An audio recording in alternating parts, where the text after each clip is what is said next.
Pemirsa, Tengku Rio Rizkan mempertahankan eksistensi alunan musik Melayu lewat biola legendarisnya. Pria berusia 49 tahun ini bahkan telah mengenalkan musik dan budaya Melayu hingga Amerika dan Afrika.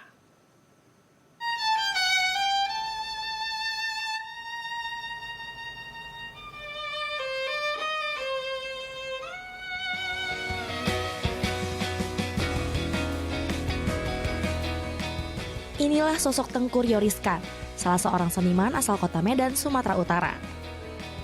Pria 49 tahun ini telah memperkenalkan musik Melayu hingga ke Amerika, tepatnya pada event Kautere Fashion Week sejak tahun 2015 hingga sekarang. Dosen di program studi etnomusikologi Universitas Sumatera Utara ini merupakan generasi ke-9 Kesultanan Serdang, sebuah kesultanan yang berdiri pada tahun 1723 dan kemudian bergabung dengan Republik Indonesia tahun 1945. Sebagai putra Melayu, Tengku Rio memiliki cinta mendalam terhadap musik dan dendang Melayu. Ia juga telah menciptakan sejumlah album dan single, salah satu yang terkenal adalah Journey to Delhi, yang berkolaborasi dengan Vicky Sianipar, musisi asal Sumatera Utara. Setiap alunan biola yang ia mainkan terinspirasi dari Sultan Sulaiman Syariful Alam Syah, Sultan Serdang kelima yang mahir bermain biola dan menjadi penggerak perkembangan seni di wilayah Serdang. Saat ini Tengku Rio lebih senang menggunakan biola peninggalan Sultan Serdang berusia ratusan tahun yang telah direstorasi untuk digunakan sehari-hari. Takkan Melayu hilang di bumi. Inilah pedoman hidup yang terus dipegang Tengku Rio dan anak-anaknya. Musik dan budaya adalah identitas yang harus dijaga kelestariannya.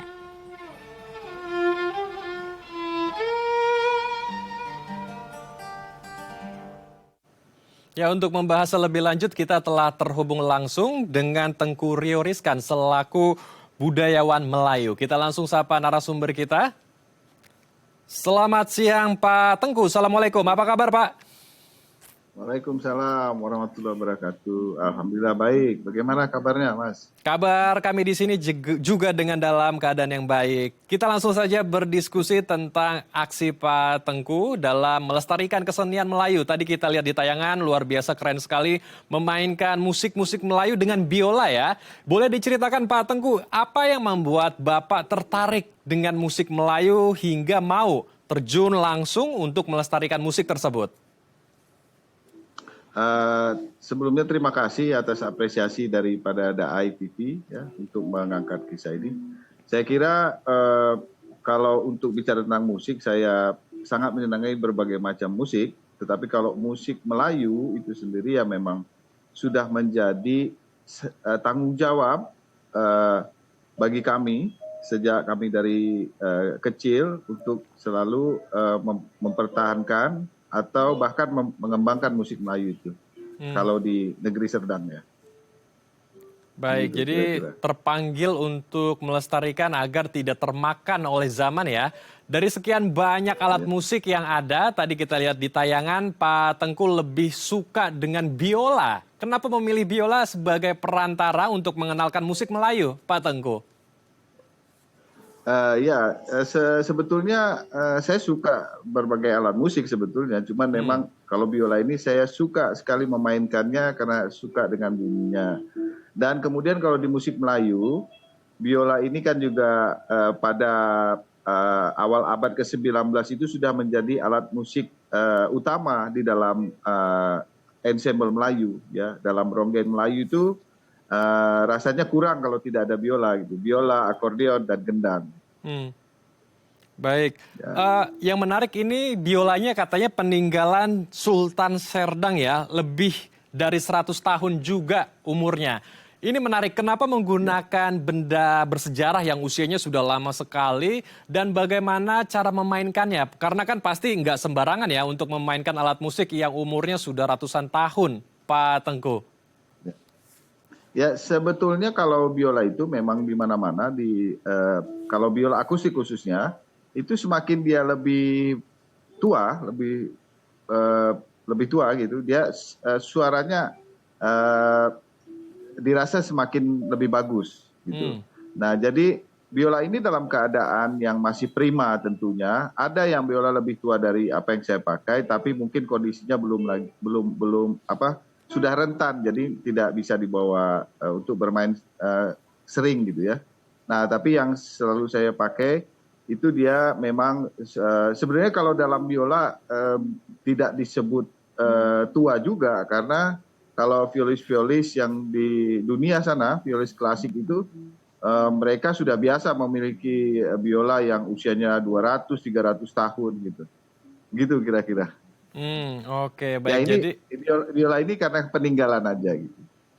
karena peninggalan dan kondisinya juga masih prima sehingga masih bisa digunakan Masih ya prima ya. untuk manggung di sana sini. Ya. Kita kembali lagi membahas tentang musik Melayu. Ini menarik ya. Nah, kalau dari musik Melayunya sendiri, ini apakah sebetulnya dia juga ada campuran dari budaya lain atau negara lain, atau sebetulnya ini pure murni dari budaya Indonesia yang diturunkan dari nenek moyang kita? Nah, jadi begini, kalau musik Melayu ini dia ada periode ya, tentunya seluruh musik itu ada periodenya. Kalau di periode awal itu memang periode mungkin kalau kita berbicara kembali ke abad ke-10 atau sampai ke-15, itu memang sulit untuk men-trackingnya. Tapi setidaknya musik-musik yang mungkin di abad ke-16 itu masih bisa kita adalah datanya dan segala macam. Tapi kalau musik Melayu yang saya mainkan sekarang ini, itu memang paling tua itu adalah musik di pertengahan abad ke-17 ya. Nah, ketika itu musik Melayu, bagaimana saya mempelajarinya adalah salah satu musik Nusantara yang paling awal adaptasi, beralkulturasi dengan berbagai macam musik. Karena letak negeri Melayu ini berada di Selat Melaka. Selat Melaka ini adalah pusat perdagangan, pusat perkembangan kebudayaan dari berbagai macam bangsa ya. Maka di dalam musik Melayu tentunya akan terdapat banyak pengaruh musik seperti musik dari Arab, musik dari India, Portugis, bahkan dari Irlandia, dari Inggris. Dan kemudian juga ada musik dari Spanyol, itu tentu ada. Dan di dalam musik tradisi kita sebetulnya hampir rata-rata itu tidak bisa dibilang juga berdiri sendiri murni begitu. Walaupun leluhur kita dulu mereka juga tetap namanya seni musik itu selalu ada korelasi dengan musik-musik dari wilayah lain gitu. Baik, jadi musik Melayu ini adalah sebuah produk akulturasi budaya ya, sebuah campuran dari beberapa budaya, tentunya juga dari budaya nenek moyang kita. Oke, ada salah satu single atau lagu yang juga diciptakan oleh Pak Tengku, yaitu judulnya Journey to Delhi. Ini menceritakan apa, Pak Tengku? Apakah ada narasi atau message tertentu, ada pesan khusus yang ingin disampaikan lewat lagu ini? Jadi sebetulnya begini, Delhi itu adalah sebuah kesultanan tersendiri yang sekarang ini wilayahnya yang kita kenal sebagai Kota Medan nih. Nah, itu wilayahnya itu. Nah, saya lahir dan besar di situ. Meskipun saya orang Serdang, karena memang wilayah kalau dari teritori itu ada perbatasan, ada perbedaannya. Kalau wilayah Serdang hari ini tuh dikenal misalnya dengan airport Kuala Namu, itu wilayah Serdang. Tapi kalau kota Medan itu wilayah Delhi. Nah, saya lahir besar di sana. Dari Journey to Delhi itu adalah sebetulnya pesan yang saya ingin sampaikan, itu adalah sebagaimanapun itu perkembangan kota yang kita kenal sekarang Kota Medan ini, kota yang sangat heterogen, kota yang menjadi melting pot dari zaman dulu. Nah, tetapi warna daripada kemelayuan itu, budaya Melayu itu masih juga kental ya, dengan adanya di tengah pusat kota itu ada Istana Maimun dan semua. Nah, itu menginspirasi saya bahwa jika kita berjalan ya di wilayah Delhi itu, kita berjalan di wilayah Kota Medan, maka nuansa itu akan ada. Dan seiring dengan perkembangan waktu, mungkin ada perubahan pergeseran sedikit waktu, tapi di dalam lagu itu dia menyampaikan kegembiraan sebetulnya, bahwa segala perubahan zaman itu harus kita hadapi dengan positif gitu. Baik, jadi pesan khususnya adalah kita harus kuat dalam menghadapi berbagai perubahan dan kemajuan zaman ya, luar biasa sekali. Saya dengar juga Pak Tengku sempat manggung, bukan hanya sekali dua kali, tapi beberapa kali di luar negeri, di Amerika, bahkan ke Afrika. Ini boleh diceritakan Pak Tengku, gimana bisa sampai manggung ke sana dan lagu-lagu apa saja yang tentunya lagu dengan nuansa Melayu ya, yang dibawakan di sana. Tapi ditahan Pak Tengku, kita akan bahas usai jeda ya Pak. Baik. Baik pemirsa, jangan kemana-mana karena akan kembali usai jeda. Tetap di Halo Indonesia.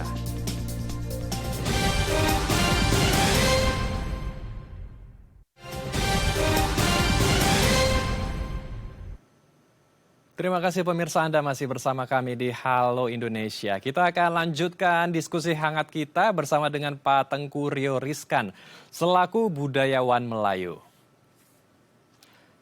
Ya. Pak Tengku, melanjutkan pertanyaan saya di segmen sebelumnya, Bapak ternyata tidak hanya manggung di Indonesia saja, karena Pak Tengku juga sempat manggung di beberapa negara seperti Amerika dan Afrika bahkan. Boleh diceritakan Pak Tengku, ini gimana ceritanya Bapak bisa sampai manggung ke beberapa negara, dan biasanya di sana event apa dan lagu apa yang Pak Tengku bawakan di sana? Oke, baik. Terima kasih, Mas. Jadi sebetulnya saya koreksi sedikit. Memang saya pernah juga ke Afrika, tapi tidak begitu banyak kalau ke Afrika. Malah ke Eropa yang agak lebih banyak gitu. Jadi kalau ke Afrika itu paling ke wilayah Maroko, terus Afrika Selatan ya. Paling itu ya. Kalau dalam konteks musik ya. Kemudian bermain di Eropa, contohnya misalnya waktu saya juga sempat belajar juga di Jerman misalnya, terus pernah juga tampil di Turki, di Ukraina sebelum perang, Ukraina, terus kemudian di Hongaria, kemudian di satu lagi Bosnia, kemudian Italia ya. Eropa itu lumayan cukup sering. Nah, ketika di situ tentu mungkin saya membawakan lagu karya saya sendiri dan juga misalnya saya ubah aransemen misalnya lagu-lagu Tanjung Katung misalnya. Nah, jadi Tanjung Katung ini basisnya adalah musik Melayu, tetapi ada beberapa versi di mana di tengah dari Tanjung Katung ini dia mengadopsi musik tanggo misalnya. Nah itu, jadi, ini saya coba kembalikan ke musik-musik asal-asalnya mereka ini gitu. Jadi ketika Tanjung Katung di waktu melodi yang tadinya berasal dari tanggo, saya kembalikan ke musik tanggo gitu. Nah, jadi ini yang menarik bagi penonton ketika itu, kebanyakan itu memang panggung apresiasi ya, dan beberapa ada panggung komersil juga memang. Nah misalnya seperti di Italia kita main di Festival del Oriente kalau nggak salah itu. Nah itu memang mempertunjukkan berbagai macam kesenian di dunia ya yang datang ketika itu. Nah, salah satunya dari Indonesia. Nah, kalau di Amerika sendiri, saya ini kalau tampil, saya suka menggunakan baju-baju songket yang terbuat dari kain songket, yang saya desain untuk jas, dipakai untuk blazer seperti itu. Nah, awal-awalnya itu. Nah, jadi saya diundang di Amerika itu dengan Kutu New York Fashion Week itu ya karena mereka melihat konsistensi itu gitu, dan kemudian musiknya juga cukup menarik bagi mereka. Contoh yang saya bawakan lagu di panggung fashion itu ketika itu berjudul Zapin Nusantara. Jadi saya mengkombinasi berbagai musik Zapin Melayu yang ada di Nusantara, karena Zapinnya misalnya Zapinnya orang Langkat, Deli, Serdang, Asahan itu berbeda-beda dia punya langgam. Kemudian Zapin Kepri, Kepulauan Riau, Zapin Pontianak, nah bahkan sampai ada Zapin yang dari Papua.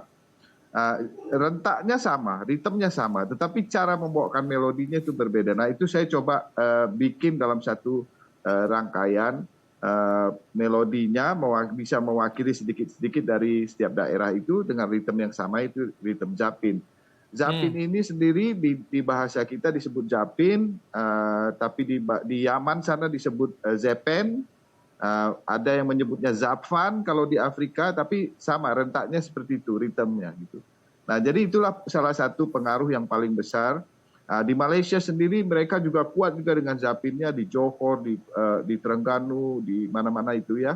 Nah, jadi Zapin ini sudah menjadi satu musik khas dari orang Melayu di Asia Tenggara khususnya begitu. Baik. Jadi memang ada beberapa negara yang dikunjungi, bahkan orang-orang di luar sana mengapresiasi musik kita ya, musik Melayu yang dibawakan oleh Pak Tengku. Nah, yang menjadi pertanyaan Pak Tengku, bagaimana cara Pak Tengku agar bisa mewariskan, mengajarkan juga ke generasi muda kita? Karena begini Pak Tengku, generasi muda kita saat ini lebih suka musik-musik luar, musik-musik barat bahkan ya. Mulai dari hip hop, R&B, K-pop, J-pop, EDM bahkan ya. Yang menjadi tantangan besar kita di musik dalam negeri. Ini bagaimana Pak Tengku agar musik Nusantara, musik Melayu ini juga bisa dikenal oleh anak-anak muda kita. Bahkan mereka juga mau ikut serta untuk melestarikannya. Pak Tengku. Nah, ini dia. Ini menarik pertanyaan ini yang paling saya tunggu sebetulnya. Jadi, oleh karena itulah kita harus bisa mau masuk ke dalam ranah mereka gitu. Jadi, tentu kita bermain musik tradisi dalam konteks ketika memang acara itu tradisi. Tetapi saya juga sering membuat musik, kalau didengar musik-musik saya buat itu banyak kontemporer, menggunakan musik-musik yang pada zamannya lagi in gitu. Nah, karena kita tidak bisa membatasi ya perkembangan musik, dan secara prinsipnya musik itu adalah sesuatu yang dinamis. Dia tidak stagnan gitu dari zaman ke zaman. Jadi kalau kita harapkan orang di era tahun 80-an itu memainkan musik di tahun 1920 itu sudah sulit sekali pada zaman itu juga gitu ya. Contohnya musik Melayu yang asli sebetulnya yang mesti kita bilang asli dari tidak menggunakan biola, dia menggunakan rebab. Dia menggunakan gendang yang khusus gitu yang masih duduk di bawah, tidak seperti sekarang. Tidak menggunakan akordeon. Nah, pada tahun-tahun misalnya di bawah tahun 1950 itu akordeon, biola itu adalah musik yang dianggap udah advance ketika itu gitu ya. Nah sekarang ini anak-anak muda dia memang referensinya juga luas sekali karena ruang informasi sekarang terbuka luas. Dia bisa mengakses, ini persoalan akses kan gitu. Dia bisa mengakses begitu banyak pilihan dari musik ini. Nah, untuk itu, untuk bisa memberitakan kepada mereka ini, mempublikasi kepada mereka bahwa musik kita nggak kalah bagus, ya memang harus kolaborasi dulu.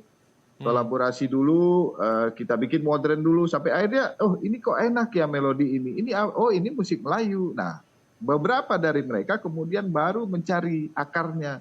Oh ternyata ini, ternyata itu gitu. Tapi kalau kita terus tetap dengan ide-ide untuk kita mainkan lagu tradisi secara tradisional dengan sound tradisional, memang akan sulit gitu.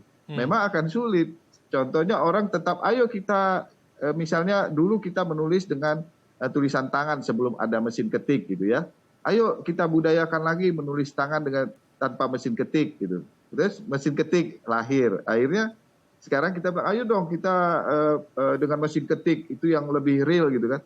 Tapi hari ini bagaimana kita bisa ajak anak-anak itu mengetik, dia punya tugas dengan mesin ketik kan gitu. Karena sekarang sudah computerized dan segala macam, bahkan di smartphone-nya bisa.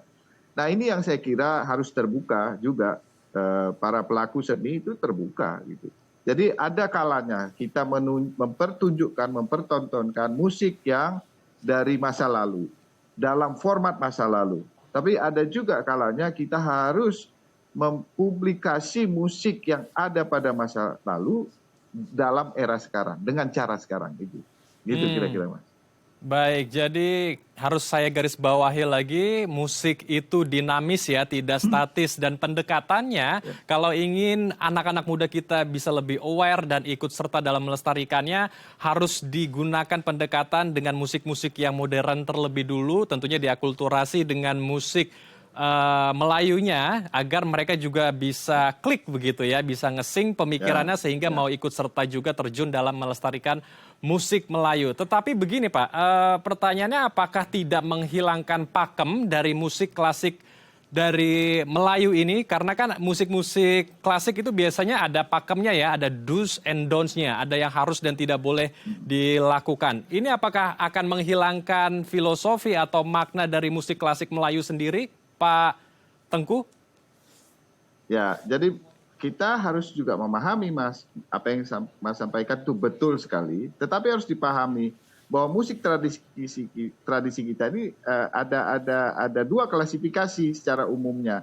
Satu adalah musik ritual, musik tradisi untuk ritual. Nah, kalau ini memang bisa dibilang ya sebenarnya tidak ada yang tidak bisa dirubah di muka bumi ini, yang nggak bisa dirubah itu kan mungkin misalnya yang nggak bisa kita rubah itu langit mungkin ya gitu ya, tapi ya, sah-sah aja sebetulnya. Tapi untuk secara adat istiadatnya, kalau musik yang dia terkoneksi dengan ritual itu dipertahankan betul, memang ada pakemnya. Tetapi kalau musik yang bersifatnya hiburan, tidak ada masalah. Baik. Tidak ada masalah.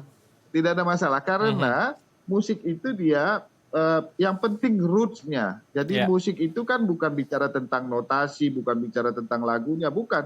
Tapi berbicara tentang spiritnya. Baik, gitu. Kami sudah menangkap pesan dari Pak Tengku, artinya musik yang tidak bisa dirubah pakemnya adalah sesuatu yang berkaitan dengan ritual ya. Sementara untuk yang hiburan boleh di mix and match dengan lagu-lagu yang kekinian atau modern, sehingga anak-anak muda kita, generasi muda kita juga mau ikut serta dalam melestarikan musik Melayu. Terima kasih Pak Tengku telah berbagi bersama kami di Halo Indonesia. Salam sehat. Assalamualaikum Pak Tengku. Waalaikumsalam warahmatullahi wabarakatuh. Baik pemirsa, usai jeda kami akan mengajak Anda melihat budaya megalitikum yang ada di Museum Nias. Usai jeda tetap di Halo Indonesia.